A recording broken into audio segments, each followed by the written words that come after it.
Hi, folks, and welcome to the Printer's Devil miniseries here. We don't have a cold open, um, but we do have some people who might be chilly if they've got the AC turned down. Who knows? Um, but we're going to start tonight with just some quick introductions before we jump into a recap, and then the story will continue. And let's open it up with Janet. Hi, hello. I'm Janet, and I have channels as Anime Gems where I'm streaming and making reviews and interviews, and I'm playing this game and something wicked.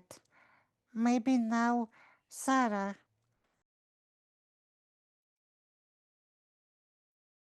you muted. I totally forgot that I was hot potato. Um, It is now. my name is Sarah. I go by Sans on the Discord. I'm here 5.5 nights a week currently. Uh, uh, I am here tonight as Julia Morningstar. Tuesday, our Cyberpunk Red Game, Carnage Heights. I play Hecate, Broken Heart of the Team. On Wednesday, on Mask Oracle Force game, I play Nightwish. How the hell am I still the leader of this group? On Thursday, I'm the DM for the Chaos Incarnate game, City of Mist campaign, Deviant Paradox. And on Sunday, 7C Shadow of the Voxturm game, I play Rosa Nix. When I'm not here, I just have a whole thing now, y'all, that I've written out. When I'm not here, you can find me over on First Play Punks playing now Big Bad Wolf. There's a reason why my character has changed again. And I am also in running again for the Face of Halloween. And I'm also working with the Scarred Adventurer on stuff and things that'll come out eventually on Tango Productions. Please place many links Yes. before we blither into the unknown future.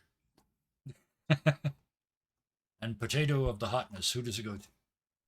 I I mean, think there's there's only you and me left, and That's still usually two the DM's the people. last one. Usually, you should know better than that.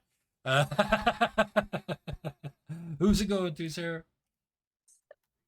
throw it over to Kevin. Okay, go with the obvious choice. I am Kevin. I am a person who gets a little crown in Discord. I kind of started the thing. Dirty 20 Gaming is a success beyond all the possible successes I can imagine. I'm not going to list all the shows because if you're watching on YouTube, that's probably half of them has changed because a bunch of them are short, a bunch of them are long. You will see the same faces in lots of them, as you've had some hints tonight, but there's always new people coming in and always new folks moving through the system. Also, always new GMs. I've got at least two that I'm dangling fishy baits in front of to get them to come and play for us. So, we stay tuned.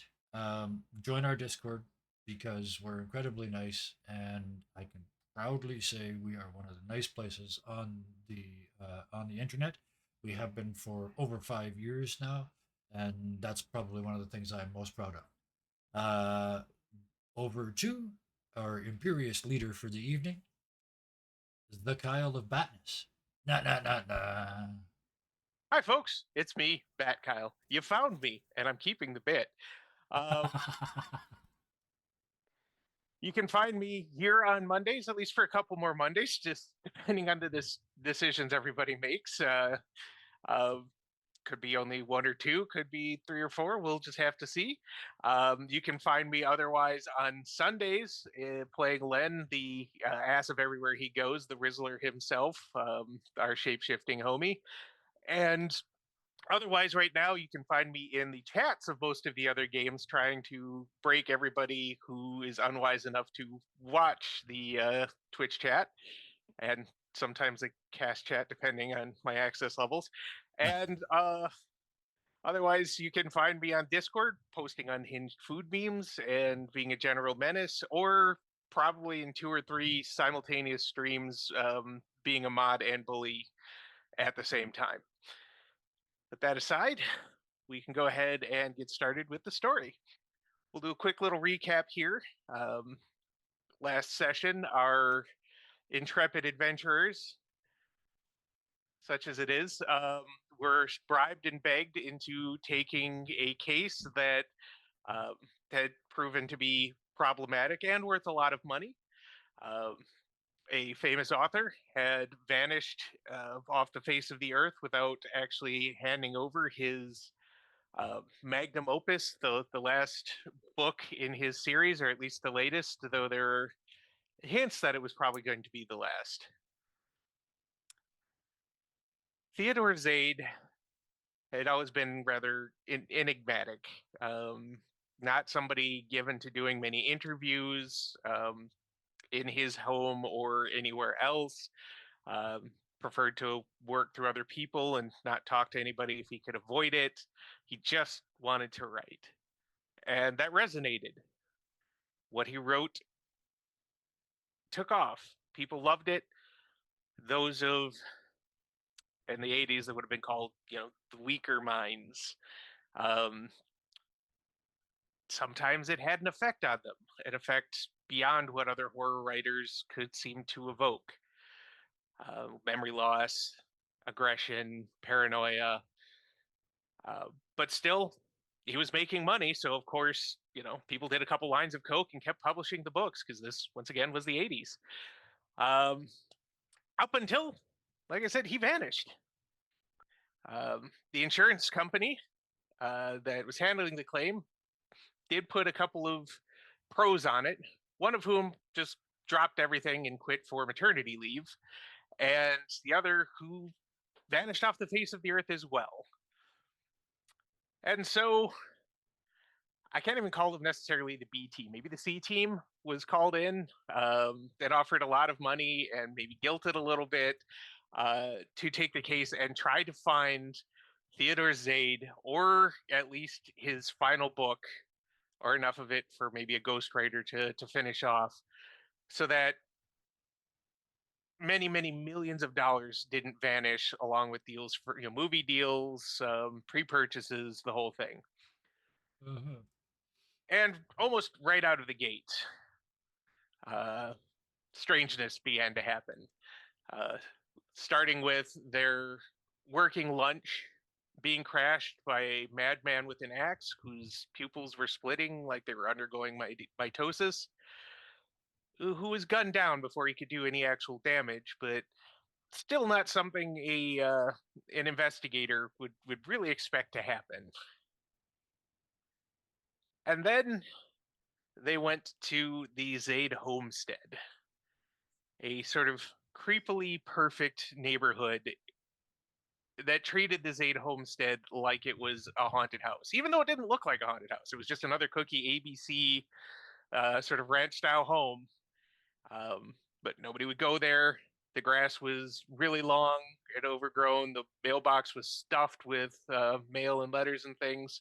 So, of course, Mike, being a handyman, decided to borrow a mower while Dr. Sophie Jackson interrogated the neighbors and mowed the lawn of the Zade house.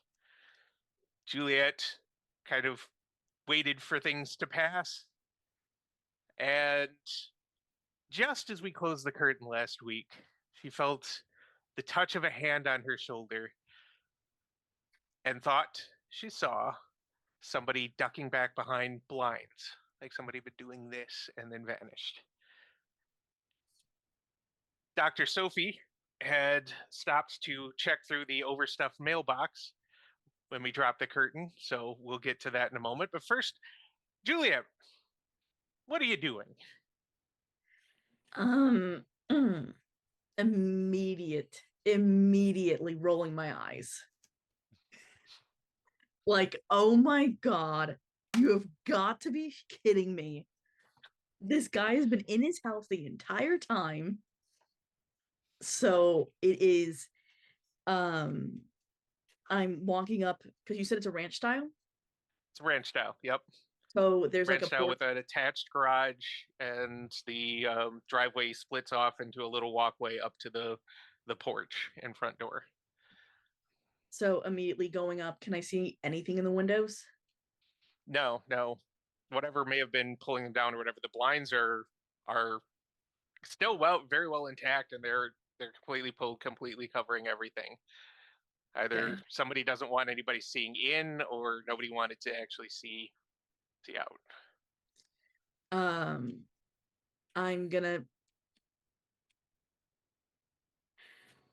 I'm gonna go up to the door and open it if it's open.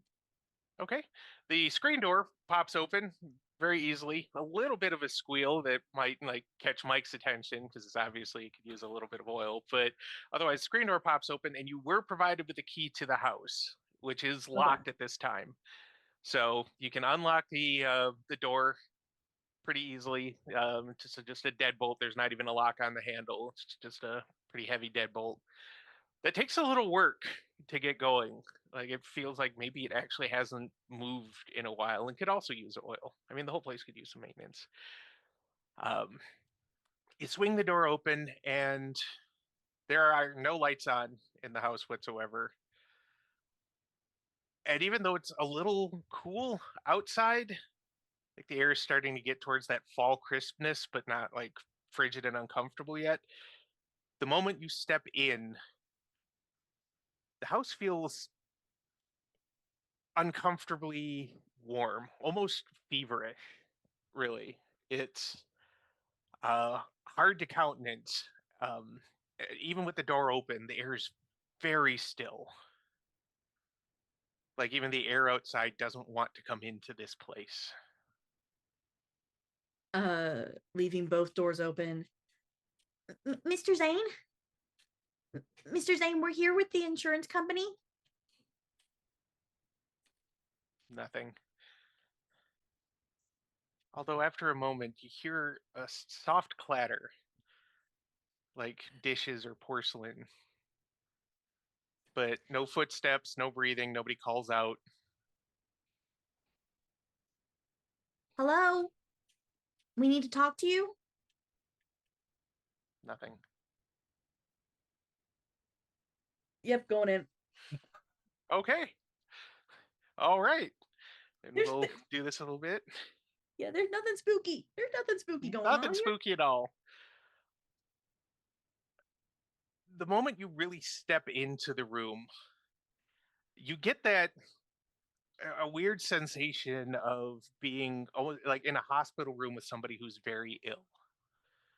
There's just the slightest tang of stale sweat, something almost medicinal, and just a hint of something organic rotting. The minute I smell rot, I walk back outside. Who's closer to me, Mike or Sophie?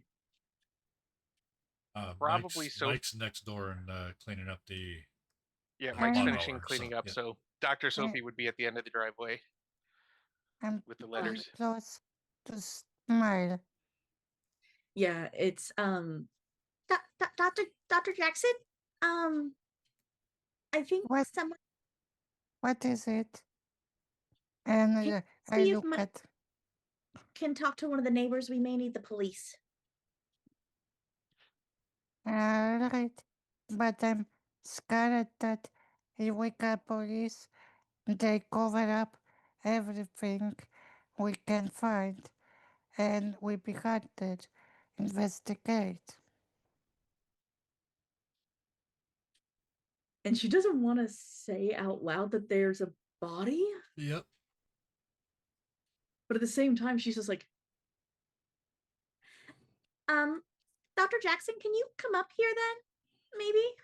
All right, and I took this closet miles that I checked before to my bag, and I'm coming with Juliet. Okay. So you're just stepping in again. Yes, All right. You also get that smell, that sort of hospital room smell. Um, there, like I said, the very faint bit of rot, but you can't tell exactly what the rot is. It could be plant matter. It could be something else, but it's definitely something organic that has started to, follow the course of nature and break down. I'm trying to come and nothing touch and looking around. I'm Okay, when you also pulling out from my back flashlight. okay, you pull out a flashlight, and that will help. Um, Turning on the flashlight and panning it around the room, it's got the kind of thick, not exactly shag carpet, but the thick brown carpet that was ubiquitous in the 80s. Um, Most of the surfaces you can see, because this opens into the living room, are um, they're dusty. They're not like inches thick with dust, but they definitely look like they have not known the touch of lemon pledge and a rag for quite some time. Um, the furniture in there, a couch, recliner, love seat, all of it looks a little worn. Like it's they just bought it, and even if there was money to replace it, they never got around to it. It's all kind of a slightly worn down suede, also brown. Um, it's kind of a theme, you can tell. Although there are some pictures on the wall, some floral prints, and some geometric paintings that seem like they're fighting to add some color to the room. That is otherwise shades of tan and brown. Um, you know, Very boring, very late 70s, early 80s chic in I that. won't walk. I won't walk very slowly to source of smell, but careful, nothing touch. Okay, a couple more steps in the room, and the pan of the flashlight, you see eyes in the darkness, like reflections of lots of little eyes, which turn out to be porcelain dolls. Lots of porcelain dolls. Um, Sitting on the couch, sitting on the love seat, on top of the TV, on bookcases in front of books, on a little end table. There are just endless porcelain dolls in dresses and such, ranging from Victorian England to like the psychedelic prints of the 60s, like flapper dresses and whatnot. And they're all staring at you, or at least they all seem to have been positioned to stare at the front door. I would say to myself, I hope they are not like Chucky the doll, and I will ask Juliet, you are this good with this haunted and magic stuff. Tell me, they are ordinary dolls. There is nothing haunted or scary about this. Yes, as disturbing as that is, um, it's not haunted. More than likely not. This is all part of some elaborate setup. Right. And, Doctor, oh, sorry, go ahead. and it's entering with Sophie, and she will absolutely jump at the dolls. Yep. Oh yeah. Dr. Sophie, or I guess Mike, on behalf of Dr. Sophie, give me a deductive reasoning roll. Ooh, that's a 7 or less. Rolled a 8. Wah, wah, wah. Oof. All right. So yeah, they're just something in the back of your mind kind of itches, like you should know something about this, but you just could be because of what's happened recently, could be because of the stress, could be something else. You just can't grasp it at this moment. Um, so I you want to walk toward, very careful, toward the room over right there. Like, very careful. Okay. Yep. You make your way through, and there's a straight shot between the furniture from the front door to the doorway that leads into the kitchen. Um, there is another hallway that branches off just before it gets to the kitchen on the right, um, and you'll notice that there aren't any footprints or anything in the dust on the carpet.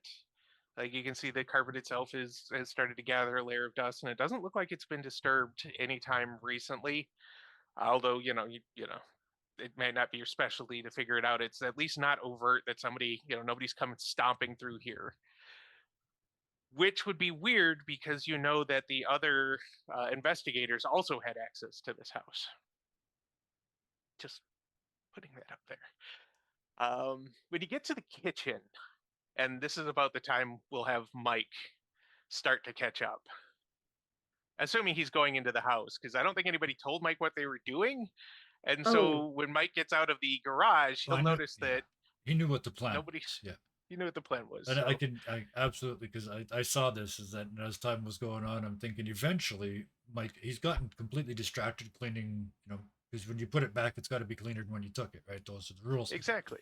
Yep. So he comes out having not left any marks on the driveway, and it's like, oh geez, and he does that stupid run that isn't any faster than a walk, but it shows people that you're running. He does that across the tiny lawn that he just mowed, and then stops to wipe his feet on the mat before stepping inside. Just poking his, like, opens the door, pokes his head in, and he goes, "Hello, eh? Can I step on stuff in here?" You are greeted before anybody replies by the sudden glint of dozens and dozens of tiny eyes. Oh, for fuck's sakes, eh? Oh, geez, what kind of arsehole does that by his front fucking door? Okay, I didn't poop. Ladies, hello? Dr. Jackson is in the kitchen, and my memory of these homes, there's generally a really long hallway that leads to the bedrooms. Yep, the bedroom's off to that hallway's to the right. Yeah, that's where Juliet is headed. Okay, so we're kind of splitting things up. But Juliet, I want you to give me a 7 or less roll as a big fan of Zayd's books. As you're going through, as something also kind of scratches at the back of your mind. Got a 2, very nice.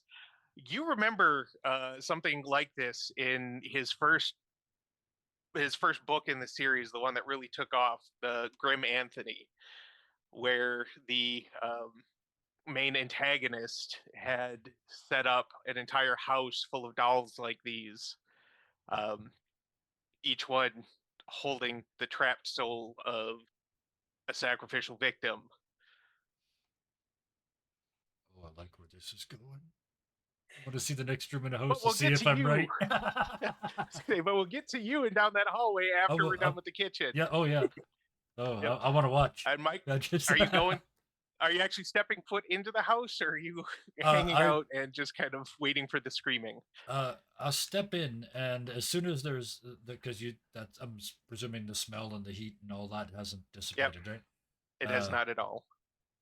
So yeah, I will stay in the. I'm assuming we walked into basically the living room, right? And then there's the kitchen, and then everything else. Okay, so walk in. Oh, geez, doesn't anybody know how to open a fucking window, eh? And I walk around and open all the blinds and all the curtains and all the slidey windows that I can find in the main room, while occasionally peeking to my left and right like I'm actually pretending to be responsible for the other two, because I'm just here to carry shit. Right. So yeah, get the stay in the windows living open room and just open up everything. Yeah. The neighbor next door sticks his head out of one of their windows, like, "Don't open those windows." Oh, geez, how's it going, eh? Those. Please keep them closed. We feel so much more comfortable if they were closed. Or you could just not look in, eh? Look, that's a neck, eh? It turns like that. You look the other fucking way, eh? And I just turn around and walk away, leaving the window open. Can't believe I let that guy touch my lawnmower. He closes the window after that. If he heard that, he has a response. It's up to you whether you heard it or not. The guy didn't make pains to just kind of mutter it under his breath. He's just said it as he's says, "Clean your fucking air filter while you're at it, eh?" And then you bitch. The window closes. All right, so Mike's title is Handyman of Mystery. That's my phrase for him. So yeah. Yep. Oh, that works. All right, so Dr. Jackson, you walk past. There's a little sort of dining room. It's not separated from the living room exactly. There's just sort of a half wall that denotes where the living room starts and the dining room is, and then onto the kitchen. There are more dolls in the dining room. one in every chair, and one splayed out, like arms out to the side, legs a little spread, um, on top of the dinner table. I Nothing would else. I would say to myself, You're at the other end of the what, room. what a Oh. cozy house, and everybody have happy and keep working, but careful. You're at the other end of the house, though, right? At the heading to the. Oh no, you're in the kitchen. Never mind. I'll shut up. Yep. My No, bad. it's Juliet who's heading by herself Look, a down the mute button. hallway. I'll use that. All right, so Dr. Jackson, you step into the kitchen, and it's a surprisingly well kept kitchen. It is dusty, like everything is. There's a layer of dust on the granite countertops. It's a sort of light gray granite that goes surprisingly well with the oak cabinets and everything. It's fairly roomy. I mean, it's a small family ranch house, so it's not huge, but there's good counter space. No dishes in the sink. All the cabinets are closed. There's a little sort of prep table under a window off to the side with one little chair, and there are dolls on the table and a doll on the chair. I would pull out from my bag some tissues and open fridge to check out the food, but I don't want put any my fingers prints or something.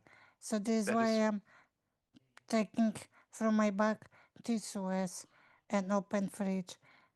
okay. You open the fridge. The fridge makes a very peculiar and organic sounding groan when you open it. Not really the groan of, rusty hinges, but the groan of something barely on the edge of life. The light clicks on, and you can't really tell what was in the fridge before.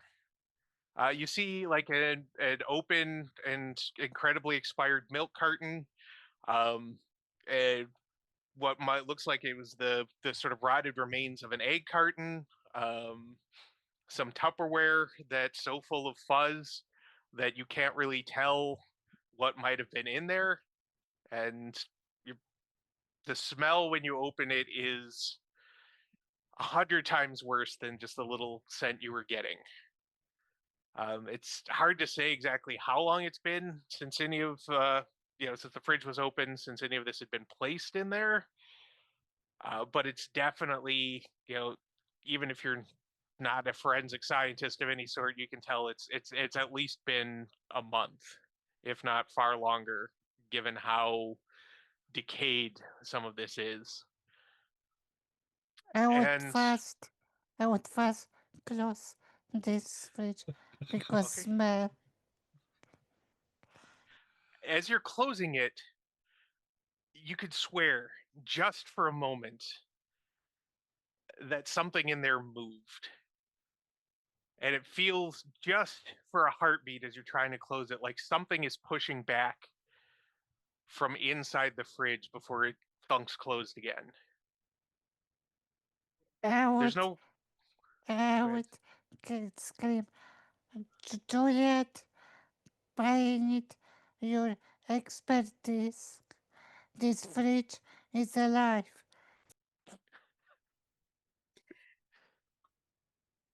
Um, yeah, I think this is when Juliet kind of that recognition hits. Yeah. Right as she goes to step into this hallway of I've been this is what'd you say, Dr. Jackson? Fridge is alive. I need your expertise. If it's a trick. Yeah, and then I will don't touch the dolls. I just his first book is about a house full of dolls that have souls in them. This may be a recreation of his own to create more hype, but we should not touch any of the dolls. Mike's hand just kind of come up like that. Do you think You touch the Hmm. dolls? I only open it fridge and now this fridge don't want clothes? I haven't touched anything yet, eh? I don't think. And I start looking around, and you can see in his head he's retracing his steps to see if he touched anything. But he was opening windows all over the place, so he could have bumped any of them. What do I need to roll to debunk this fridge? That's a debunking roll, so 6 or less. Yeah. And yeah, other than that, Mike just watches because you were going that way. Mike just watches as you go back the I other got way. 9. Oh wow! Ooh. Yeah, well, it's. Do you open the fridge? How are you going about trying to debunk it?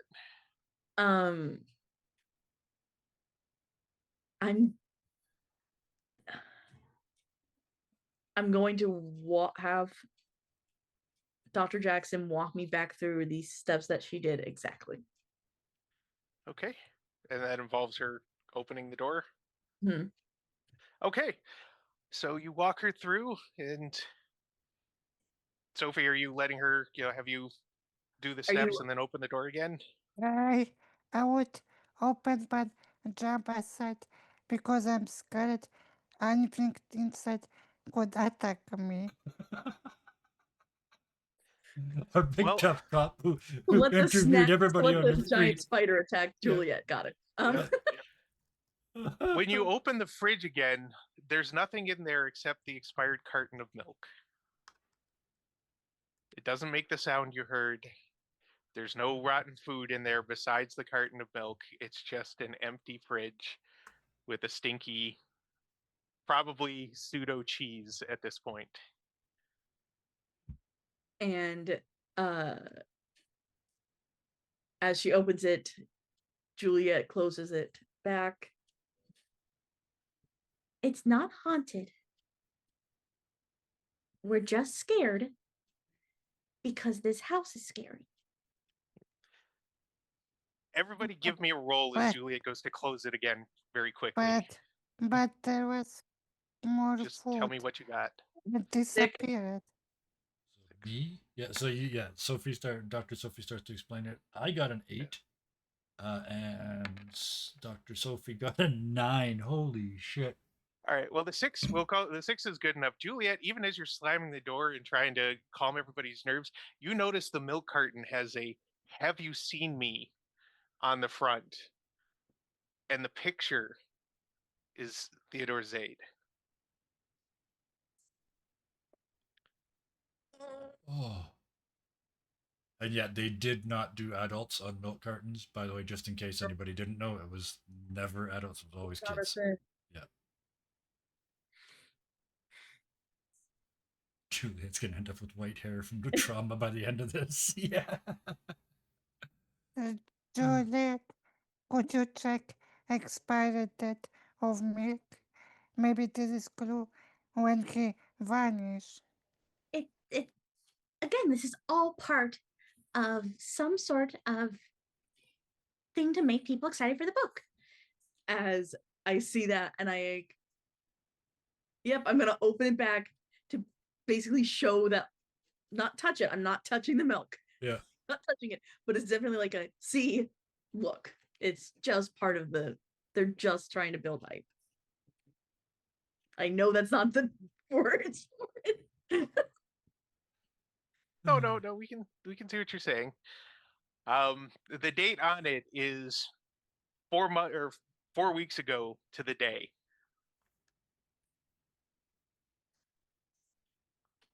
And while you're all staring at the milk, Well, at the edge of your hearing, Yeah. or I just or want to did you say, go into the- in the living room where I am, after they bugger off to the kitchen to search the fridge, I want to look around. Can I see his? He's a writer. Can I see his sort of writing area? You can't see it where you are, which means if it's there, it's probably in one of the rooms off of the big long hallway. Yeah. So I start drifting that way, looking at every doll as I walk past it. And oh, geez, that's creepy. Eh? And as I reach a couple of times to say it's just a story, and then I stop and take my hand back. Let's start with just what's down the hall, eh? And I'll go to the end of the hall and then stop because I want to still be sort of steps away from whatever Yeah. happens in the kitchen. Just as you get to the edge of the hall, everybody hears the front door close. Just a slight creak and a click. I would say, it's just a what? It's just air. It's nothing to be Yeah. scared. Mike's. I know Mike's at the other end of the house, but he's not buying that for a second because he had the slide, the outside door, the screen door has the slidey thing on it, and he set the slidey thing. I specifically aired the place out, so I mean this is Mike. He would have put a wedge under the door. It shouldn't be closing. So The opening of the windows doesn't seem to have helped yet. no. Actually, I can still see the living room. Can I? Did the door just slam? Like when I hear the bang and turn around, is it just? Is there anybody in the room with me? There's nobody in the room with you. No. Although you being more in the living room, it couldn't be that you heard little feet patter. That's just not something that happens. But there was some little sound that just didn't fit right after the door closed. I start walking towards the front door, muttering to myself, "Oh, geez, no, there fucking wasn't. You didn't hear a fucking thing. Just open the fucking door. Yeah, block slip, open the fucking door." Eh? And he's just talking himself out of hearing the pitter patter of little feet and getting that door open. As much for And it his opens just sense of, fine. as much as his sense of freedom as everything else. Yeah, put the wedge back in, open the outside door, and just now I'm looking outside, just back and forth like that. You can leave me there if you want. Yep. You're doing the looking outside. You get the feeling that there are still some people doing the little, what the hell are they doing? And when do we call the cops to retrieve the bodies? Sort of peeking um, from the blinds. But Yeah. that's about it. It doesn't seem like nobody would have been able to really, especially with the freshly mown lawn. Yeah. You would, there's no like shoe prints with grass beside yours, anything like that. Yeah, then So he just to make it easy, I'm presuming that's the neighbor he told off a couple minutes ago, so they're not going to tell him anything anyway, even if they did see somebody sneaking. So he's not going to. He just, but now he's staying in the living room and watching the door and the kitchen. right. Back in the kitchen, what are Juliet and Sophie doing? I'm looking at Juliet, who is with fridge and milk, because I'm scared to be closer to this fridge that is alive and haunted. And Julia's just like, yeah, no, this is so dumb. Like, this is so obviously made to just create more excitement over the books. So I'm asking, so tell me how it works. For example, this milk moving and disappearing rotten food from fridge. Due to the environment that we're in and it being extremely spooky in here, we're more likely to hallucinate things that aren't real. It's all psychological. They want us scared so that we go back running to our bosses saying how spooky and scary this all was and how we can't do it. Just then, there's a little sudden click whir as the refrigerator kicks back on, starts cooling. And at that, you hear a little rattle in one of the cupboards. You Bit of do clatter. honors and open this glitching thing. All right. Closing the fridge, so annoyed. And you said, I'm sorry, you said Sophie opened the. No, I'm telling to Juliet to open this and to honors on opening this. After you. Aren't you the doctor? Yeah, but you are specialist in finding out if it's ghost or magic. I'm in psychology if they're lying. I'm not into magic. I am not into magic. I am a psychologist. What I do is debunk these things. And as What this probably is a rat or a mouse that has gotten stuck into the cupboard. I don't really want it jumping out at me. I don't like rodents.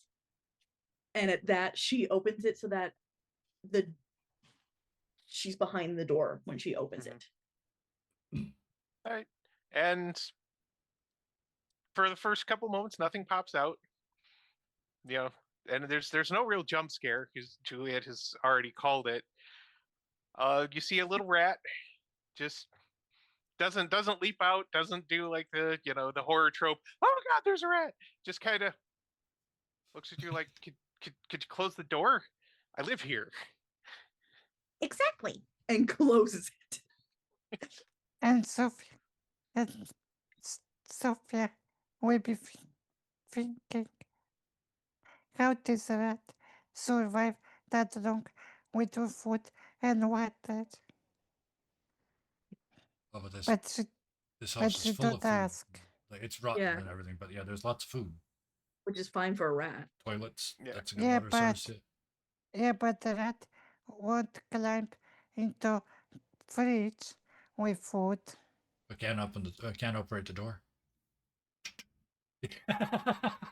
But Doris He's away. with K Yeah. closet. Yeah. Well, it's in the cupboard, so that's where it is. Just like in the back of Juliet's head, she's just like, I'm the student. Eh, I will All right. go. I will go towards bedrooms and other rooms in the living yeah, room. with that, Juliet will actually say to Dr. Jackson, After you to the bedrooms. Then Mike in the living room watches the two of them traipse past down to the other end of the house. He's still staying by the door. He's waiting. He's hoping it's a kid. Right? He's hoping somebody's playing. I don't know what they call it. Where it's different everywhere, but where I grew up, it was called for some reason Nicky Nine Doors. You knock and run. Oh, Ding Dog Ditch is what we There you call go. it. Okay. Yep. All right. Well, the first door that you come to on your left opens into a decent sized bedroom. It's got a big old style 4-poster bed with a little canopy, heavy quilts, lots of pillows. The left side of the bed, the first thing you notice is the left side of the bed is immaculately made. Like it's got the pretty much the perfect folds of the sheets, everything's turned down. And there is a larger porcelain doll, larger than the other ones. The rest of them were fairly uniform size, but a larger doll laying in repose, arms crossed over the chest on the bed. And let's I do. I will joke very quiet that I hope it's not his dead wife in the store, and I will joke, only joke to Juliet. Well, all of you, I'm not even going to require a roll. Do realize after that joke that the porcelain doll's face does look remarkably like Theodore Zade's deceased wife. Wow. Now, I would and the say left side of the room, just to keep Yeah, before we let's say anything, finish just this let up. me. Yeah. The rest of the room on the left side is very, very feminine. The furniture, the decorations. There are more dolls on top of everything. Still, there's also a little music box, what looks like possibly a jewelry box, some painted plates in those little, triangle sort of displays. There, the right side of the bed is very rumpled. It looks like somebody has gone to great lengths to make sure the left side was not disturbed, but the right side looks like somebody slept there a lot, didn't care about making that side of the bed, and also And hadn't cared about changing out the sheets for the last 8 to 10 months or longer. There's obvious sweat stains on that side. Like I said, the blanket's thrown aside. The pillowcases are that sort of yellowy orange color that you get when somebody uses a pillow for far, far too long. There's a little dresser and a door that looks like it might lead into the closet, while on the left side there's a door that looks like it might lead into the, it's slightly cracked and looks like it might lead into the master bathroom. There really aren't a lot of decorations or anything. There's a wristwatch in a little bowl and a set of keys, but that's pretty much it. And it'll occur to you at this point, I'll give it to all of you because you've done investigative work. There are no family pictures, or at least there have been no family pictures anywhere in the house thus far. What was on the wall was all, like I said, paintings, floral prints, things like that. There isn't a single picture of Zaid, his wife, their child, anything up to this point. I would say that people have weird fetish and keep going to another bedroom. But before, I would check bathroom closet inside if they have some pills and stuff like that in bathroom.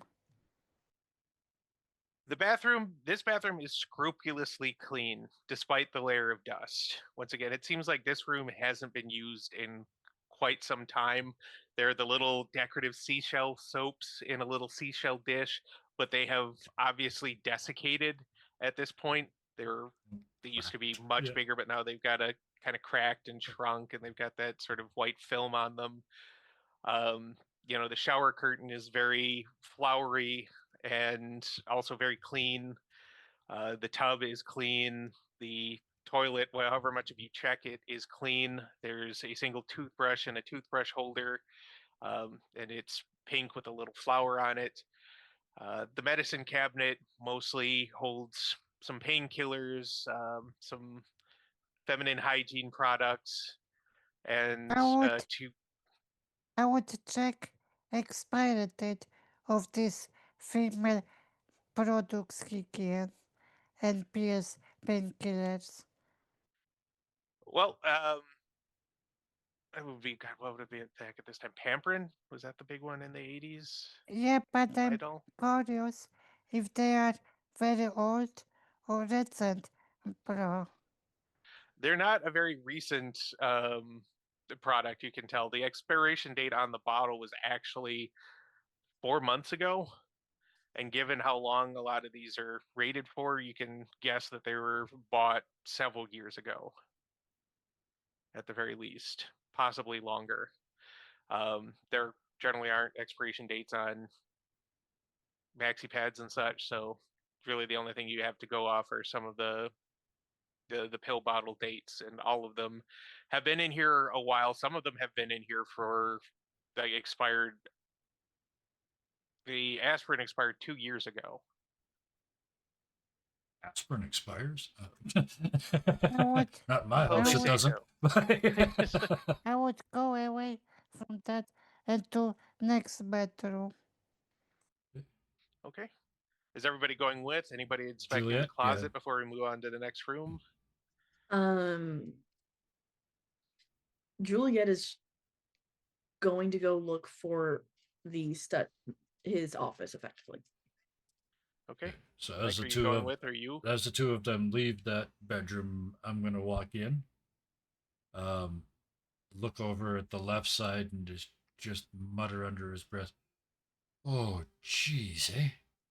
Because you can like that perfection, and then I am above average at figuring out puzzles, and what I specifically would like to look for is at that perfect side of the room.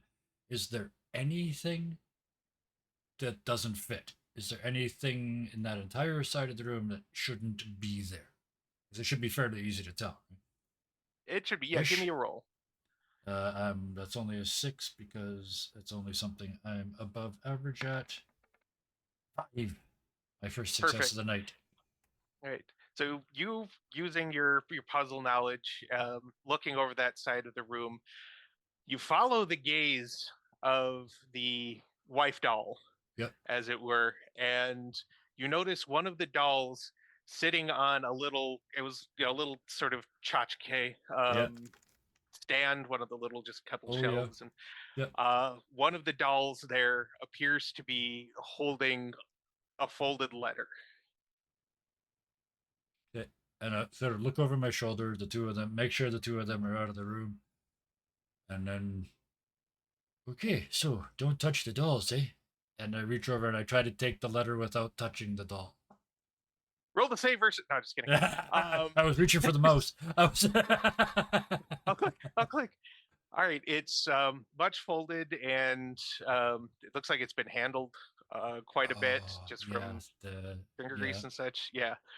When you open it up, the handwriting is very, once again, very feminine, very flowing, cursive. Somebody who, took that sort of thing very seriously. And it starts off with, Theodore, I can't do this anymore. And it very quickly becomes apparent that this is effectively a Dear John letter. Yep. Saying that please tell me it's because of the dolls. The dolls aren't mentioned, but his distance, his emotional distance, the fact that he wasn't able to support them as a writer at that point, because remember, his writing didn't really take off until after they passed.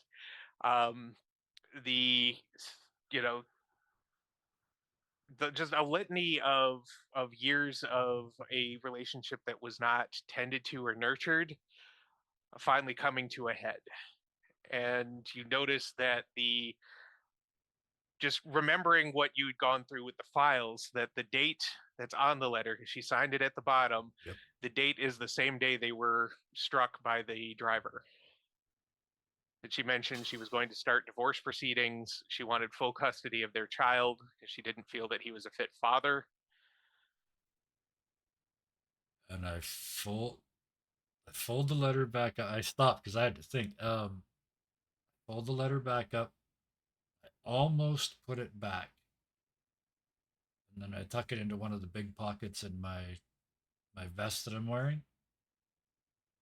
And I kind of mutter to myself as I turn to follow them. Finally, I mutter to myself, saying, "You fucker, you better not have killed her, eh?"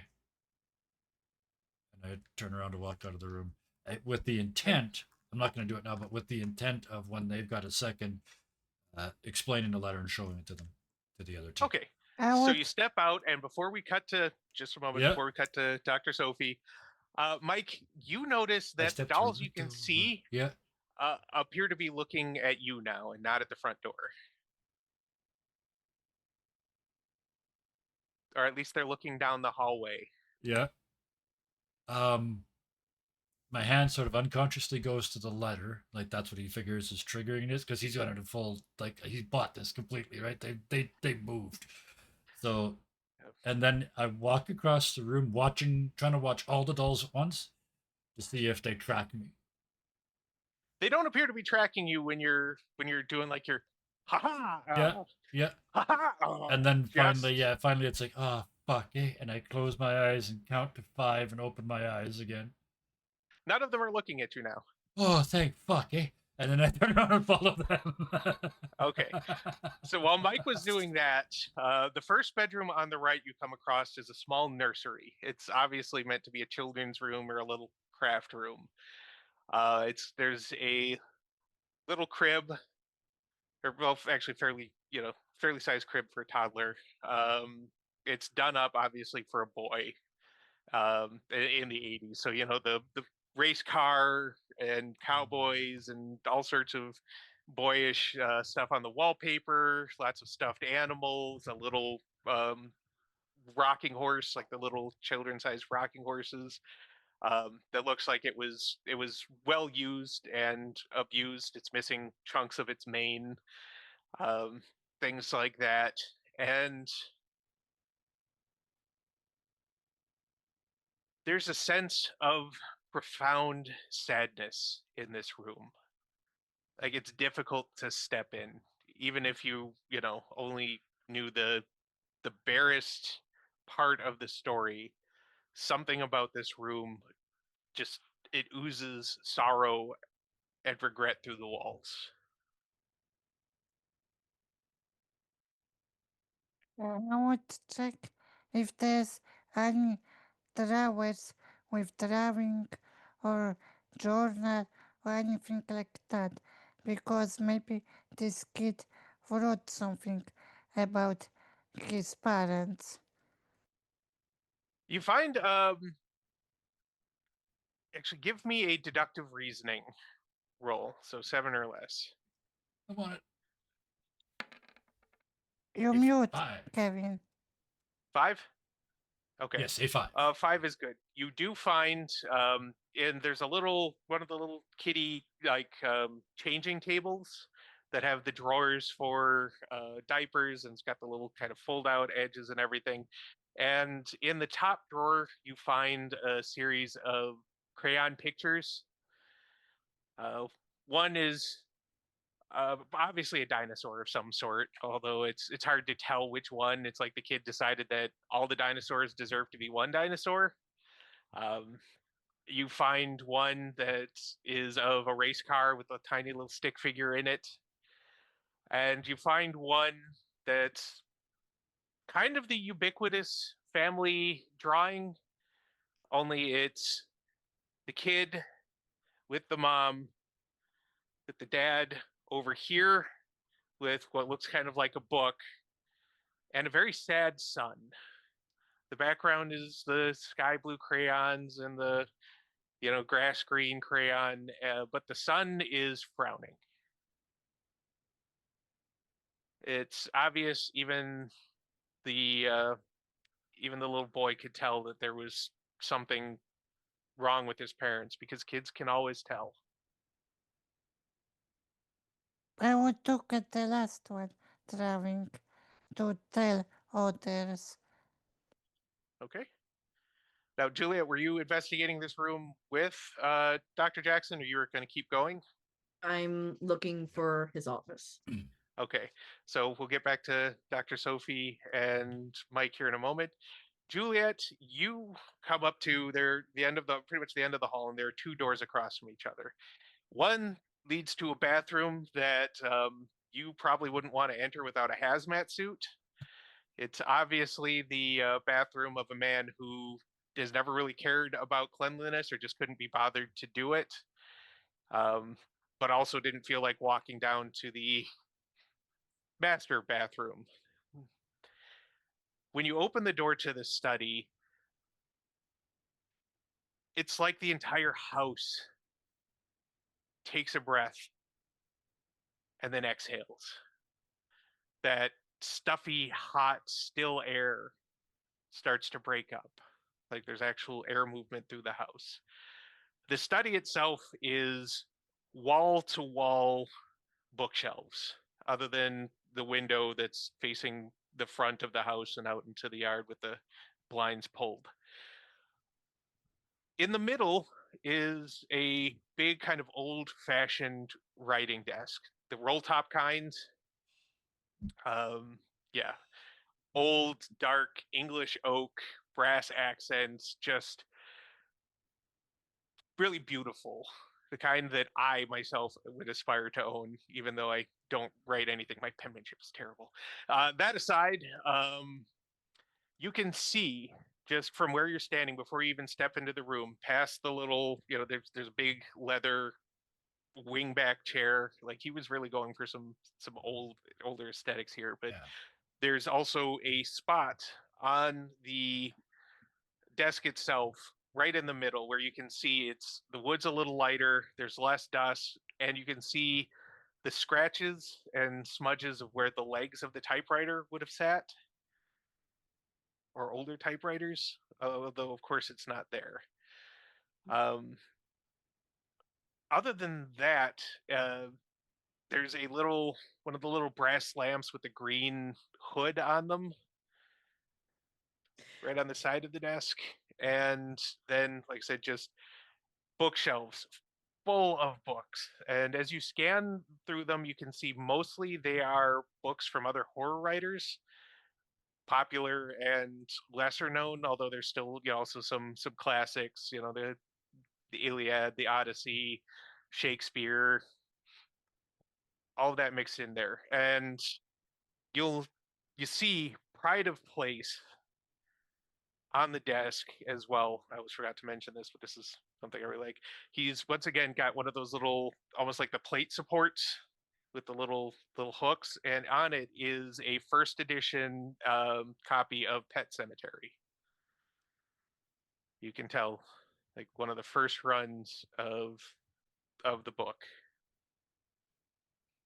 Oh, Okay. Yeah, seeing yeah, he both made me very, very happy and very, very scared. I was wondering how he was going to make it creepier, and then he did. So yeah, And then he did. yeah. Yeah. Well, I'm going to give you a second to think because I want to interrupt Kyle. Your descriptions tonight are on point, dude.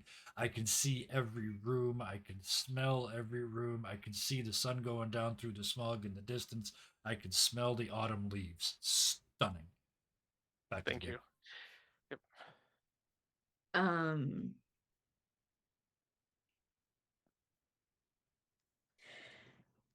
Because seeing that book, even for Juliet, she knows what that book is about. And also knowing that typewriter has not been there means he has not been writing there. So it's because like she was preparing herself to find like the manuscripts or something for the book itself. Mm-hmm. When she doesn't, it's this, Well, shit.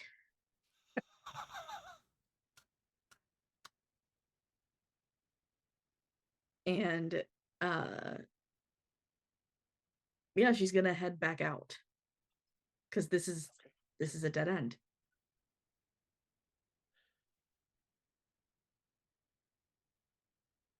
Before you step out, something catches your eye on one of the bookshelves. And what catches your eye is a obvious first edition copy of Grim Anthony, the first book of his that took off, the first one um, in the whole horror series. And it seems to be pulled out a little more than any of the other books. Yep, I'll go investigate. Push the button. Push the button. Your nose is a bad idea. I'm going for the crap. Let's go. Write the story. Push the button. So how are you investigating? She can't help herself. This is like finding a gold mine for her. So she, without thinking, just goes to like pull it off to look at it. Okay. Nothing overt, like nothing springs open when you take the book out.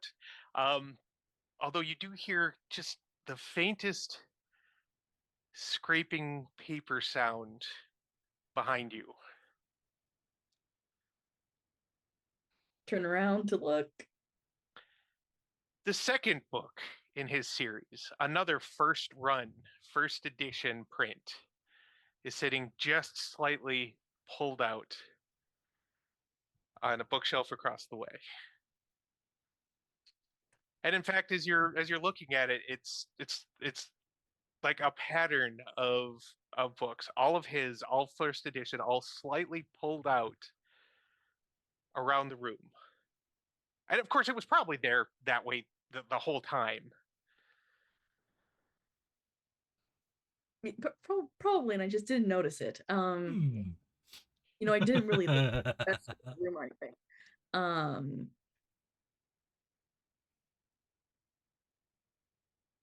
Shit, yeah. So she'll take the first one.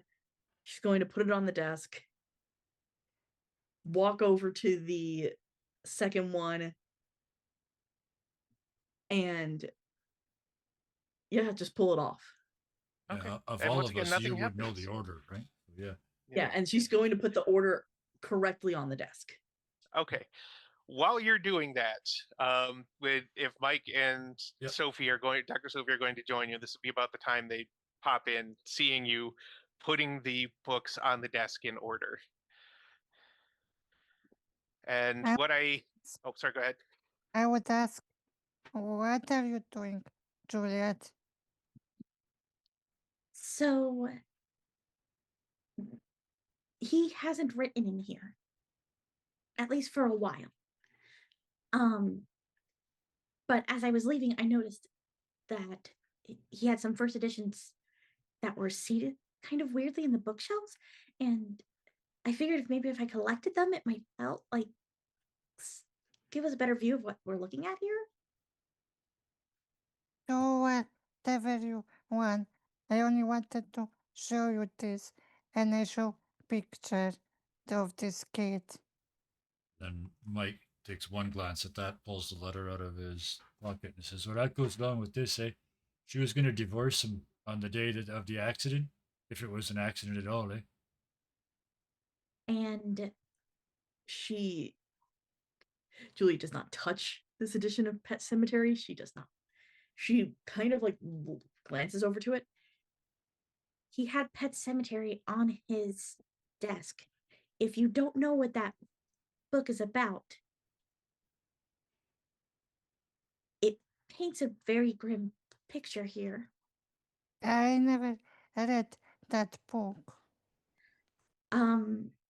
Sorry to ruin it for you, but the kid in the book dies, and the father tries to bring him back by doing a ritual of some sort that ends up failing horrifically. It's going even better with this house.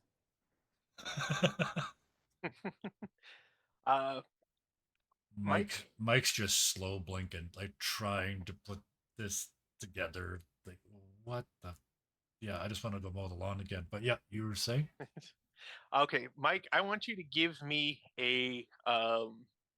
another figuring out puzzles Yeah. roll, and if anybody else has a roll, like a trait similar that they want to try to use for this, Education.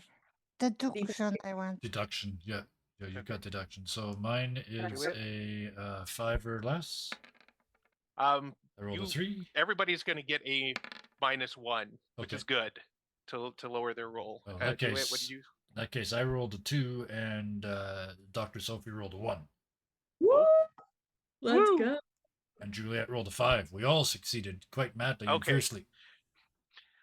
While you're all kind of talking and standing in this study, surrounded by the smell of old books,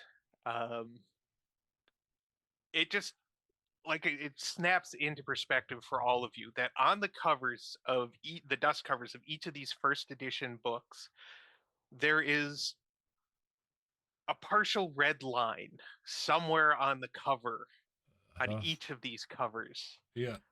Of course, to line them up correctly, these little shapes or lines, depending on the book, you will have to cut the covers though.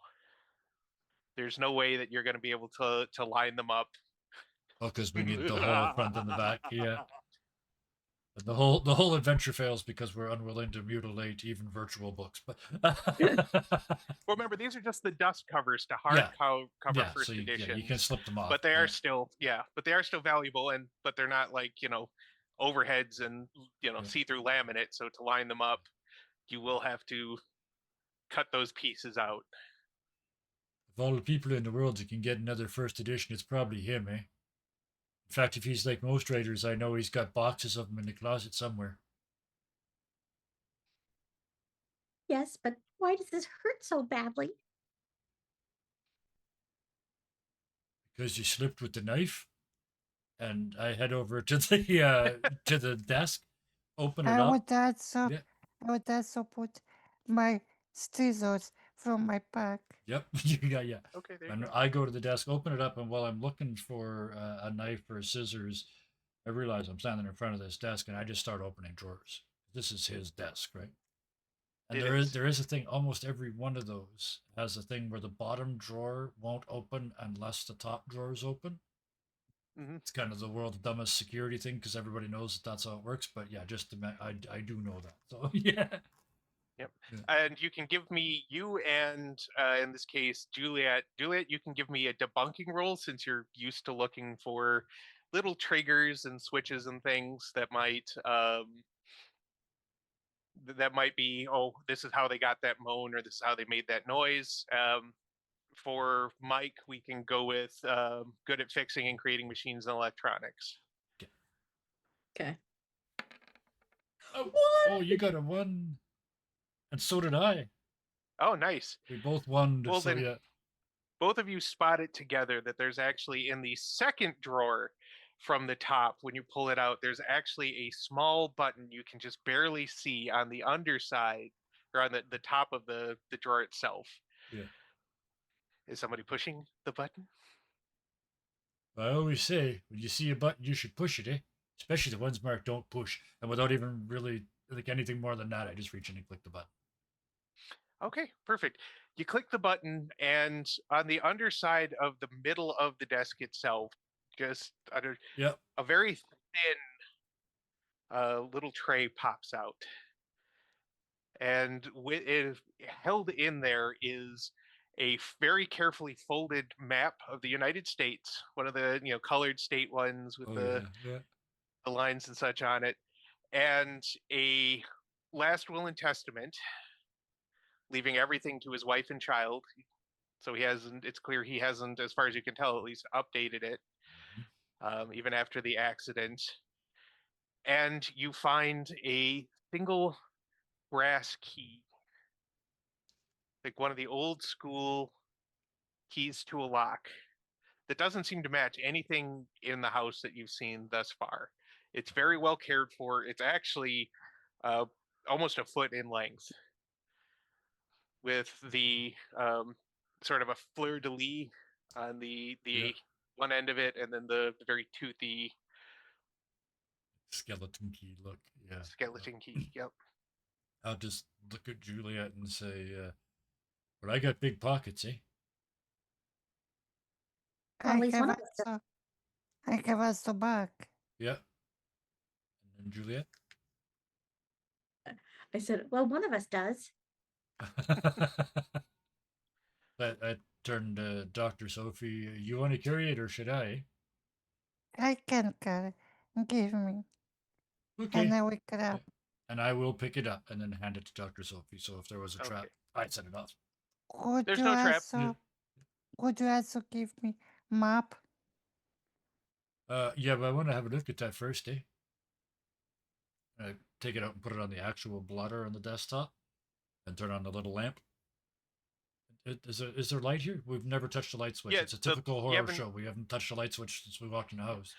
The lamp turns on. There is power to the house because Juliet and Dr. Sophie heard the fridge was still running. fridge. Right. Yeah. Yeah. Right. So yeah, and I shine the So- lamp on the map. And is there any markings or? It's a little more worn on the eastern seaboard when you look at it, but nothing overt. There's not like, any pen marks or anything on it saying, I am here, come Yeah. get me, ha ha ha. Yeah. It's just one of those kind of older style maps that, in especially in the 80s we were still using, but we Gas hadn't quite station gotten map, to the yeah. 90s, huge book O states or whatever. Yeah. You also find the scissors that you were looking for. There's a pair in there, as well as a pair of old, there are a couple old typewriter ink ribbons. Yes. Yeah. Oh, old ones you say, like used? Or Yeah. new? Okay, used. No, old. Oh, I've been looking for that. Yeah, I'm gonna take them out and start unrolling them because you can read them backwards from the striking of the keys. If you're careful and you unroll it really sensitively, you can actually read what they're typed. So I would hand the map immediately to hand the map to Dr. Sophie because they want it and I don't care anymore because I have a new puzzle. And yeah, I want All to try right. and figure out what it says. And So I you're guess leaving my Juliet thing, to yeah. deface the books. Yeah. yeah, you're waiting for the fan to deface the books, so Juliet's gonna Uh, deface the books. I would say to Juliet, well, I can do this. I don't care that much about books. And I would take scissors. Part of me is wondering if that and the map might be connected. Me too. All right. So which one of you is doing the choppy choppy? Me. Yep, Dr. Jackson. Okay. So while you're doing that and Juliet is trying not to cry, Yeah. Mike, you are stringing through, reading backwards, and the first ribbon you look through because you're kind of at the end and going backwards Yeah, says, perfect. if you are reading this, the book is not on this spool. And then it just goes on to, it's almost like he was doing the ipso facto or ipso lorem typing on that one. And the other one is, Yeah, I want to open it just enough to confirm that he's telling the truth. Like, I want to find the one that's got the book on it, but I'm not going to try and read that manuscript here. right, the first one, it like I said, doesn't have anything. The second one, you pull it off just enough that it seems like it's actually from a book. You're not sure what part of the book. Yeah.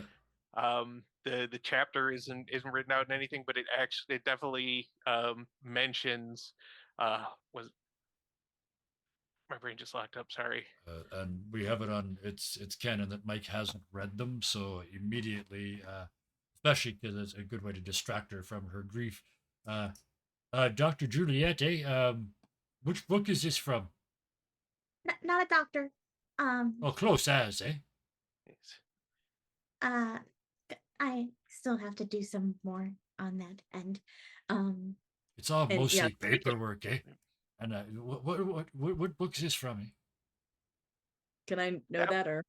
Yeah, you can know that. It takes a little bit to factor it doing the backwards reading, but this is from at least what you're getting is the final chapter or the end of the final chapter of the one of his books, Behind the Mirrors. So it's not the one that you're looking for, but it's also very much a collector's item.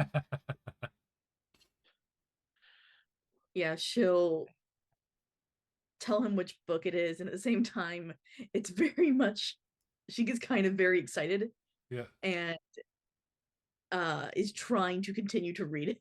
Yeah. And meanwhile, yeah, go ahead. I would, while Göttinger discovers, I would say we shouldn't give this type to reduction. I'm just on asking. So what were you asking? I asking if we shouldn't give this type from typewriter to reduction because they have so many stuff from first prints. So it will be logical give them. Yeah. But only question. Yeah. After we're done with today, and I move to the next one, I want to just quickly look at the other two and make sure that they're also bits of books. And I'll check with Yep. Juliet in the process to make sure none of them are the new book. They aren't. One is from the middle of the second book in his series, The Deep Lights, and the other is from the fourth book in the series, Terror at Bar Harbor. So they're all from books, but none of them are from the book. And now, Dr. Sophie, once you've got all the little red spaces cut out, the lines and figures and such, next comes the part of trying to figure out how they go together. So you can use deductive reasoning, and if Juliet and or Mike are helping, they can either make their own rolls or they can give you a combined -2 if they're both helping to your roll. I want them roll too, and I want do deduction, and I want put map on something like table, and then this cut covers on map, trying like Okay. puzzle. Ooh, Okay, everybody give And- me Ooh. Juliet, you can do debunking or explaining the supernatural for this one. Okay. Mike, of course, can do the figuring out puzzles. Yep. Dr. Sophie rolled a 3. Nice. So we rolled 3. That's Okay. a success on a 7. Yep. And I did not. I rolled a 6 on a 5. Oh no, so above Okay. average is a 6, right? No, above average Yep. is a 5. Above average is 5. So then yeah, 6 I and missed. 7. Yeah, So you these two just died. slightly missed. Yeah. Okay, so it takes a little while, but you eventually figure out that it is New England. When you put it together, it's New England, and several of the lines come together to form a dot near the southeast coast of New England. But the thing is, that doesn't equate to any existing city on the map. There's no town, no city. It doesn't even look like there are necessarily any roads leading to where that dot is pointing. I would say that maybe there is some cabin outside any town, and we still should check out this dot. We need to check it out, but it looks like he's staying in a cabin in the middle of the woods. And it looks like he's been planning this for A while. decade, eh? It's like the first edition of his first book. How long was his first book? Was like years ago, right? It was years ago, yeah. So yeah, he's been planning prolific. this. He's been giving hints to this for well over a decade. The aggravation on Oh, yeah. Julie's Yeah, face yeah. is so real. Oh, Mike looks at Juliet and says, "That makes perfect sense, except for one thing, eh? And that is? Why would you tell people where you're going?" And I tapped the map. Part of creating excitement. If you make it look like you're holed up in the middle of the woods for months writing this book, people are going to expect it to be the best book you've ever written. If this is an advertising thing, I'm gonna punch this asshole, eh? Not just for the dolls either. That was fucked. I would also that what if he just run away from responsibility and just have freedom from this pressure? I probably won't punch him quite as hard, eh? But it looks like we need to, dare I say it, road trip. And it's like the Yes. least excited road trip yell you've I would ever heard. say, all right, but tomorrow I need so they check out his books and something else, but I don't want to say what else. Yep. And she will start walking away. Yep. All right. So just as Dr. Sophie Jackson turns to leave the room, you all hear a rather more thunderous crunch of the front door slamming shut. Bolting. As soon as you step into the hallway, I all the would say dolls are I in the would hallway. before both I would say, hey, it's just a wind. Yeah, and then we step into the hallway and the dolls are all there. Yep.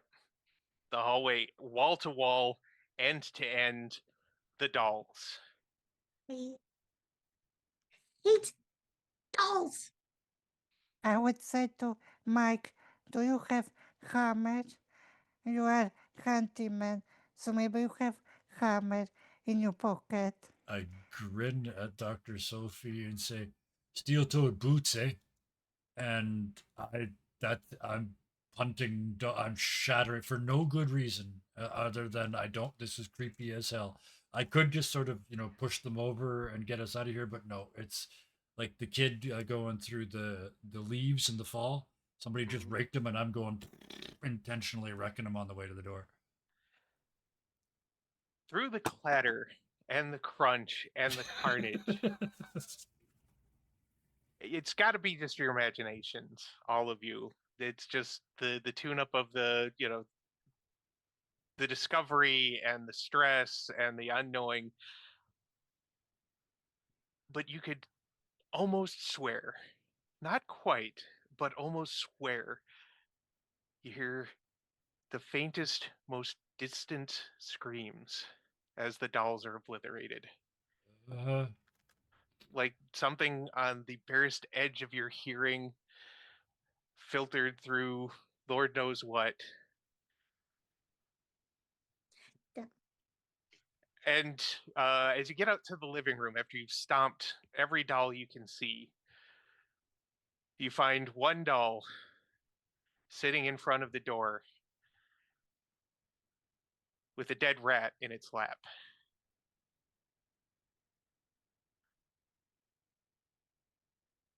I would rush to kitchen and grab a chair as a weapon because I don't have hammer yeah. to break those doors. Juliet, yeah. I have a question. These houses normally had two entrances. Yep. One in the kitchen and one in the front door. Yep, Do we know that there's one in the back? there is one in the back, and there's one off the kitchen. There's one leading out and one that leads to the attached garage. Yeah. I want in kitchen. Check out. So you're going to Because the kitchen, also yeah? kitchen have bowl with case. Yeah. At the Juliet is so over these dolls of it is the entire time that this is happening. She's like, I don't understand who would be pushing this hard on a publicity stunt. This makes no sense. and yeah, she's if Dr. Jackson is checking the kitchen, Juliet's going out the garage Okay. because I remember that was open. And just to make it perfect, everybody's going a different way. Mike has he's had enough of this shit. He doesn't care whether it's some person or persons running around trying to freak them out or whether it's supernatural. At this point, he's just done and he's made a huge mess and he doesn't even like that because like he just made a mess behind himself. And it's just a moment of rage and he just reaches back and he punches the doll in front of the door right square in the face like they were a person. The doll shatters. Doesn't explode, but definitely shatters. There may be bits of porcelain in Mike's knuckles. Oh yeah, yeah. And there again is that just faintest on the edge of hearing scream that fades very quickly. The door isn't locked. He doesn't have to fight to get the door open. The little door wedge is just off to the side of the door. He steps out. He's just fine. Dr. Sophie, you step right out into the backyard, and there's still laundry on lines in the backyard, which wasn't super common in the 80s, but still happened. It's a lot of sheets, some of them, bed sheets and such, some of them, well, all of them kind of discolored from being out there for a while because nobody's gone out to take them down. And they're fluttering a bit in the breeze, and just for a moment, you could swear you see the silhouette, the tall, thin silhouette of somebody standing on the other side of the whitest hanging sheet. Like the light's just coming through just enough that you see the outline of somebody with kind of wild hair. And then a bigger breeze kicks up and the sheet flaps and there's nobody there. Of course there's nobody there. How could there have been? I would look if there is projector like in movie theater. You don't see a projector. You don't see footprints standing where that figure would have been. Although, as you're digging around, it is probably somebody else, probably maybe Juliet or Mike, although it doesn't sound much like them. You hear a voice just murmur, Sophie, come back inside. And on to Juliet. I want to only ask one thing. Oh, It's okay. female or male voice? It sounds like both. You can't tell if it's just more of an androgynous voice or if it was multiple voices of different genders quietly saying the same thing. I would ignore this and go outside. Okay. So you go out and there's a little latch that lets you out. And There's a also, fence around the back around the back area, so you can. and also, I always think how they know my name to myself and keep going. That's a good question. That's a really good question. Juliet, you step out into the garage, and it's like you notice it's open. There's no car in it. There is a little workbench that doesn't seem like it got a lot of use.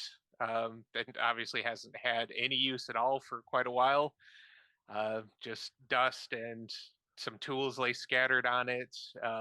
Others are put up correctly in pegs and such. Are you investigating anything, or are you just GTFOing? I am walking away. Okay. We know our next steps. This place is there is somebody playing a prank on us. Mm-hmm.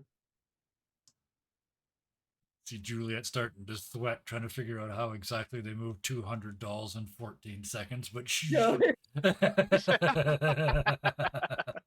I have questions. We haven't got that yet. Yeah. And this house have insurance or not? You don't know. That wasn't in the paperwork that you were provided. If he's dead, And you it didn't wouldn't- find anything. yeah. If it's dead, it would be void now anyway. So only if he's alive, I think, is the answer. Yeah. And No, no, you we can't do burn it know- down. No, out of No, you character. can't Don't burn burn it it down. Yeah. I Do would, not burn it down. if I will be front of this house, I want to something before drive away.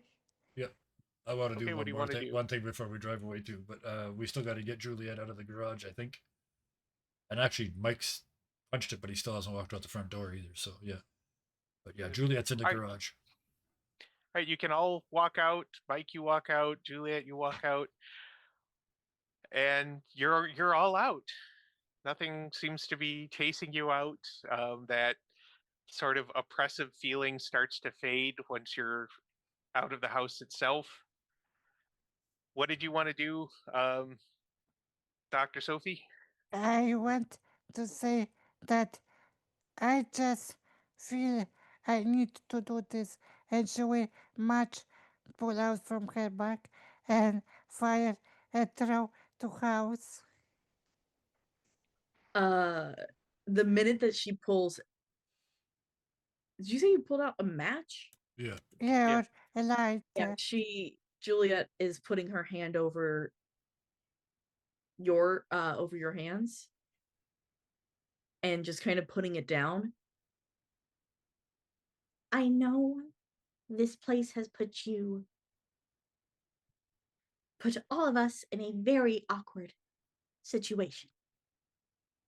We still work for the insurance company.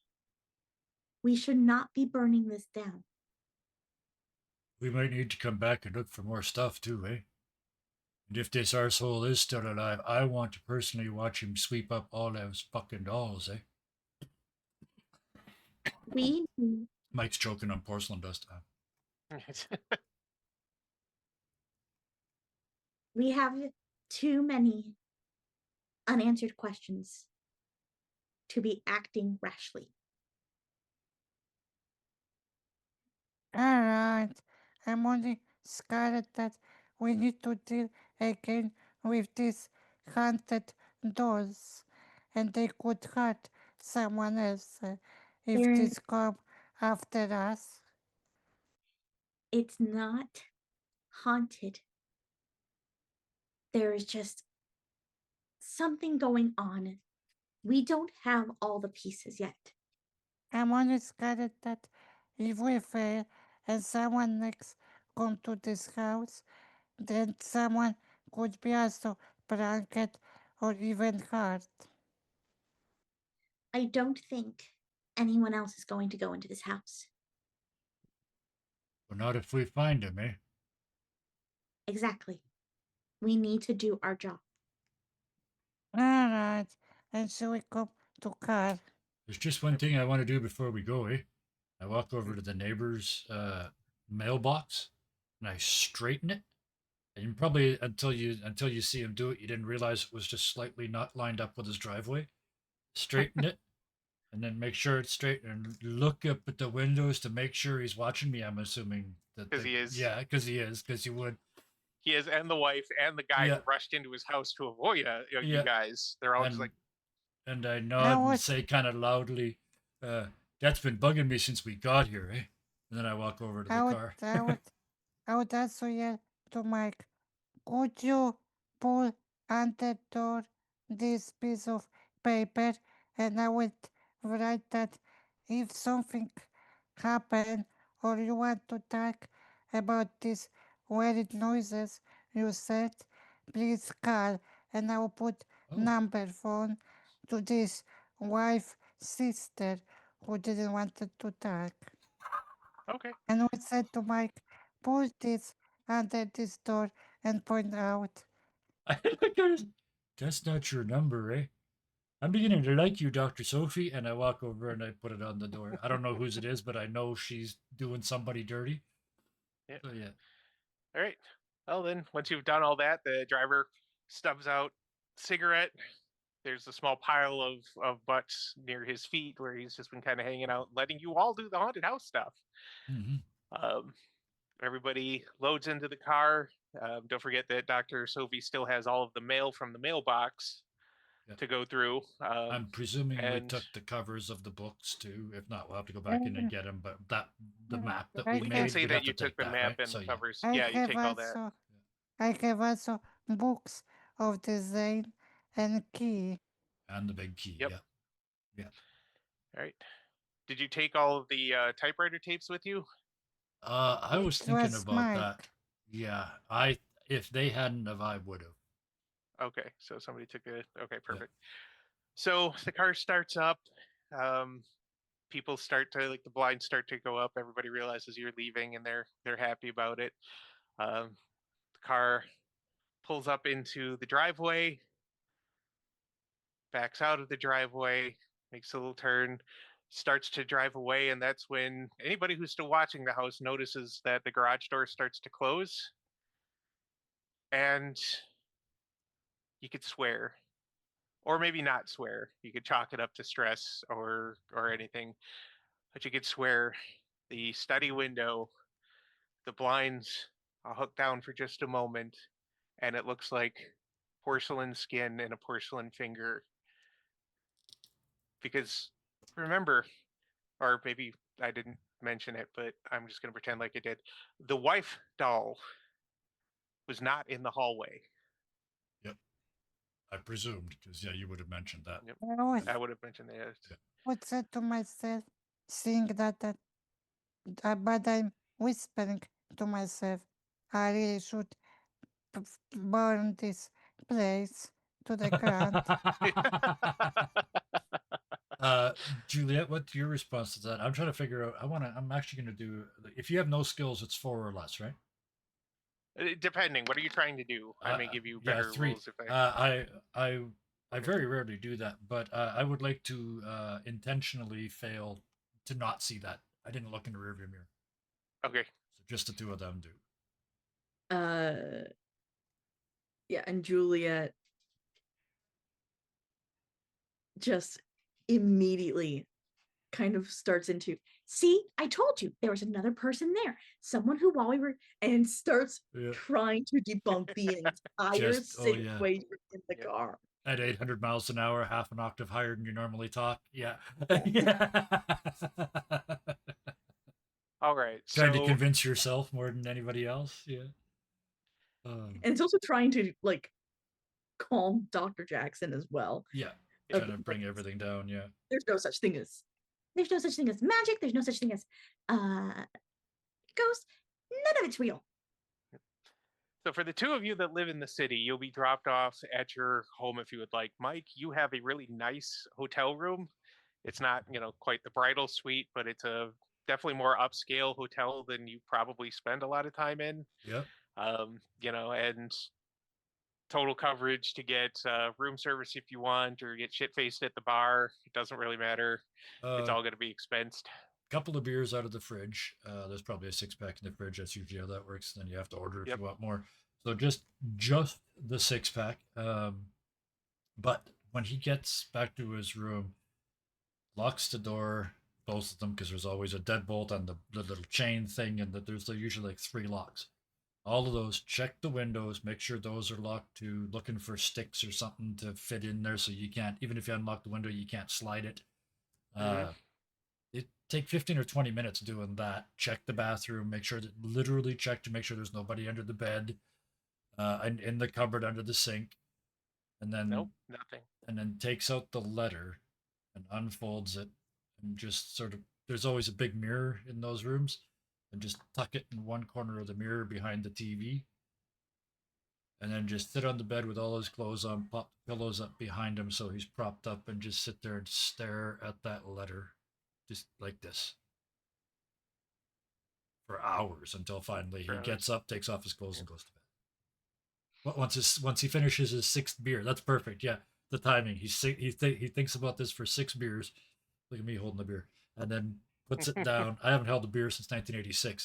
This is puts down the last of the empties, because they're cans, of course, because it's a fucking hotel mini fridge, and then takes off his clothes and goes to bed finally. Okay, I'm just answering something real quick.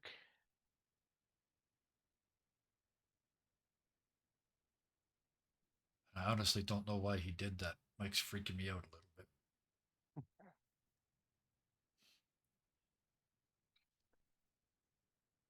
So that, okay. So I can type that directly back to you, but oops. Okay. but anybody who looks into the books or asks can find out pretty quickly that there is no main. I'll just answer for the audience too. There is no main character to Zaid's books.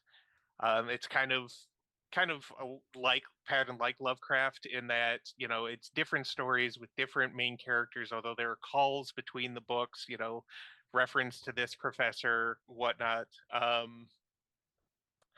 The only actual fully recurring character that is in every book is a young boy named Adam. Nothing bad ever happens to him. He's usually not important to the story in any way that you can tell. He's not the one who's, oh, I saw the monsters or blah blah blah. He's just in every book, and you can probably figure out why. Self-inserting his son into all these books. Yes. Yeah. I also wanted a virus that your boss gave. It was name of his son. It was Adam. His son's name was Adam. Yeah. So that's pretty clear. Juliet, what are you doing once you get back to your place? So when she gets back to her very small studio apartment, absolutely like closing and locking the doors, making sure that like that's done. She's checking the windows, which she doesn't normally do. And even closes them, which is not what she normally does. And yeah, she's going to pick up her cat. Aw. Kitty hugs. This is why I asked, because she would have named the cat after one of the main characters. Oh, Oh, wow. okay. Oh, would it ever be creepy if the cat's name was Adam? Oh. I think it is. It would, yeah, it's got to be right. Yep. I mean, yeah, Yeah, we're I think telling it the has- story, so yeah. Little Adam. and kind of and picks him up and is just petting him, thinking about the day. And her mind kind of lands back on the 200 dolls that just showed up in the hall Hmm. and just giving scritches and loving on the cat. And she asked aloud, not thinking, like, That's the only part I can't explain. she'd probably recount to the day to the cat. Yeah. Yeah. Oh yeah. Yeah. Talking to the cat is like, yeah, yes, that's great. Now, when you're done with that, my bowl. Yeah. Yeah. Like the programmer's talking to the rubber duck, right? Yep. You process it by getting it all out. Yeah. All right. Anything else, or before we move over to? Yeah, just that, taking care of the cat and kind of spending the evening trying to debunk it completely in her own head. Okay, I'm not gonna request any roles for that. I'm just gonna leave it up to you how she's going about it. Yeah. All right, Dr. Sophie. Dr. Sophie Jackson, what are you doing when you get home? First, closing doors, and then I will pull out from my closet a gun and put close to me and books that Mike before helped me carry to my house. That's why with deduction, read or just like looking at these books pages fast. Deduction if something occur, and I was doing this in my bedroom when on on table close to my bed is gone just to protection because I remember this freak in diner and scared that someone like him will come when I'm reading these books of Zane. Okay, as you're kind of flipping through the books and such, give me one more deductive reasoning roll. Just a 7 on A sevens. 7 Yeah. exactly. Okay. You notice, even though you're kind of mostly skimming, that with each book, um, it's harder to parse when you've read a book and then you're a while and then you read the next book. But when you're just kind of skimming through and going, all right, next, skimming through, going, the town in question, Hobbsfield, with every book, it gets more decrepit. It seems it has fewer visitors. It's decaying. It's a dying town. By the second to last book, it is not quite a ghost town, but there's not much in the way of population left. It's old families who refuse to leave their land no matter what. Um, the main bridge into town washed out. There's still ways to get out of the town, but it's difficult. Um, Besides, hopping into a boat and going to another port. Um, fish, the fish are drying up, as it were, or at least they're not getting the hauls that they used to. Every earmark is kind of playing over that this town is in the final stages of a death spiral before it becomes entirely a forgotten ghost town. I start to think that maybe this is why this town is not on map and only thought was Yeah. I typed it poorly, but I put it in chat. Road trip to Ghost Town. That's I'm expecting we're gonna find the wreckage there. That's gonna be awesome. Yep. But yeah. All right. So, in the middle of the night, at the same time, though none of you, of course, know it yet, there's a soft knock on your door. Very soft knock that doesn't sound like it's coming from very high up. It's not insistent. It doesn't happen a lot. It's just enough to wake each of you up in your prospective places. I would scream, "Who is it?" and grab a gun. Candy Graham. No, just kidding. You don't hear anything.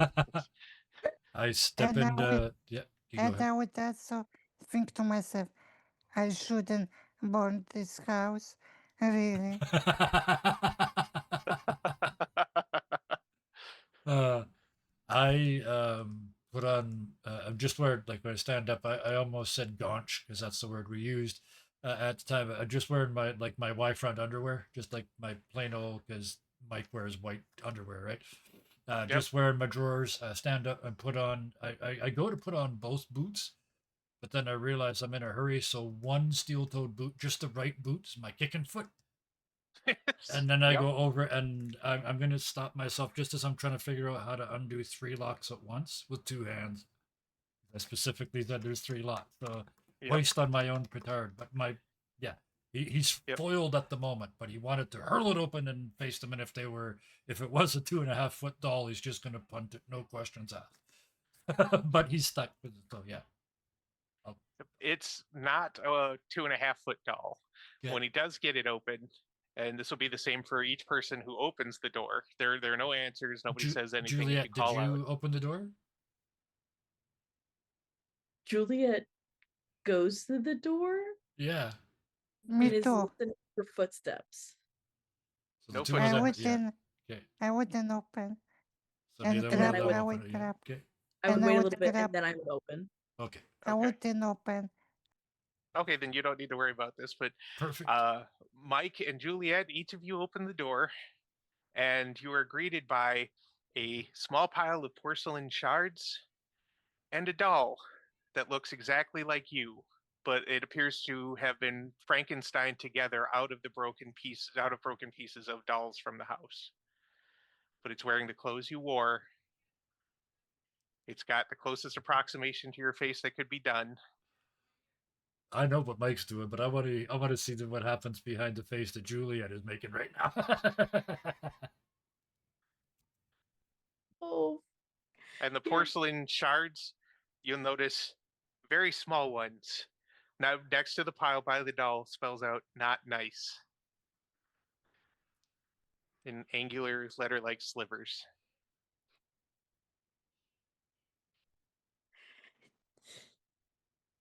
it's immediate. Like, look around.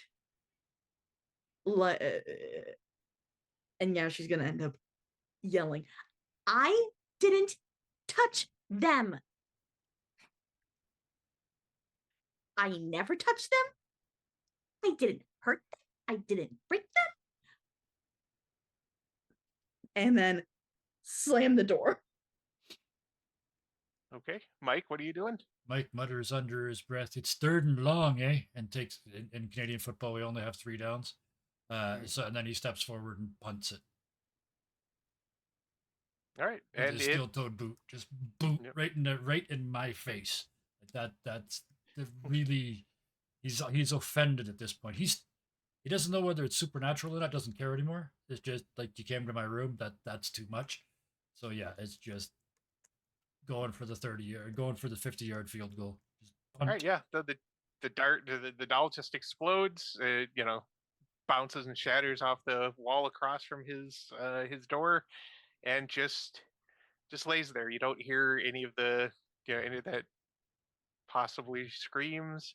Just shattered porcelain. And I do if use you my manage, foot. Sorry, I just want to quickly say I use Okay. my foot to mess up the words. So Okay. when the hotel staff comes to clean it up, that there's no words left on the floor. They're Mhm. just a big mess. And if they do knock on my door, I have no idea. Okay.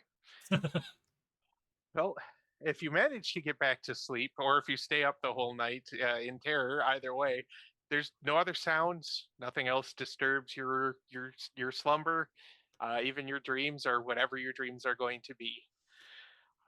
You just know that tomorrow, road trip, bitches.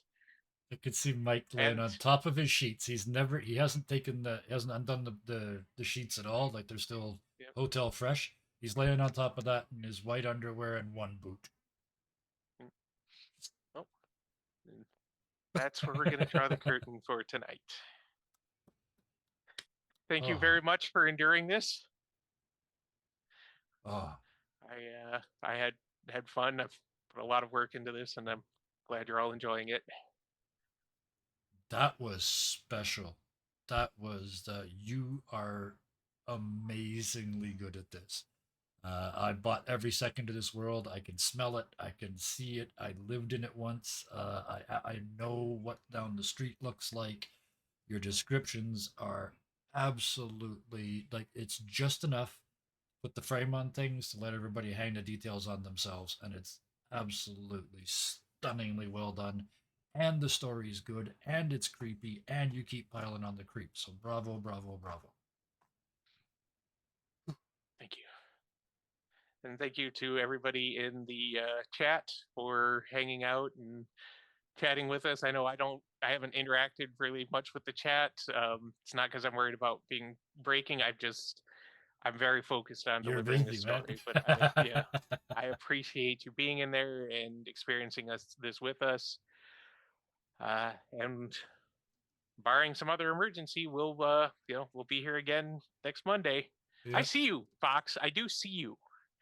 I I wanted, just I yep. wonder if anybody comment action of Dr. Sophie because I don't read chat. They other than I don't think they said anything, but I'm pretty sure they did not want you to burn down the house either. I get it, but yeah. No, chat was saying to burn down the house. Oh, they were okay. Yep. Yeah. Yeah, they're saying Dr. Sophie is doing what we all Yeah, want to actually Work do them to this down. house. everybody's thinking that Dr. Sophie's going to survive this. Yes, I while saw that. The people the smart money's on Dr. Sophie being the only one that walks out Yeah. of this alive so far. Yep. So you can take that to the bank. Yep. Okay. Take us out, dude. You did the hard work. Now do the good part at the Okay. end. Well, if you've got this far, then obviously you liked what you've seen. So, especially if you're on YouTube, be sure to hit that like button and subscribe so you can keep up to all the wonderful stories that are going on here. I am surrounded by wonderful, talented people. It only inspires me to try and do better. Um, as we've already mentioned, if you like what we do, think about joining the Discord. It's a wonderful, warm, supportive place and really one of the best places I've found on the internet in my 20 something years being on the internet. God, close to 30. Jesus. And other than that, here at Dirty 20, we always like to say that if you don't have the energy to be nice to everybody, please be kind. Kind to yourself, kind to strangers. There's not enough kindness in the world. You deserve it, and you don't know what other people are going through. So, with that, we're going to call it for an evening, and we'll see you next time. Bye.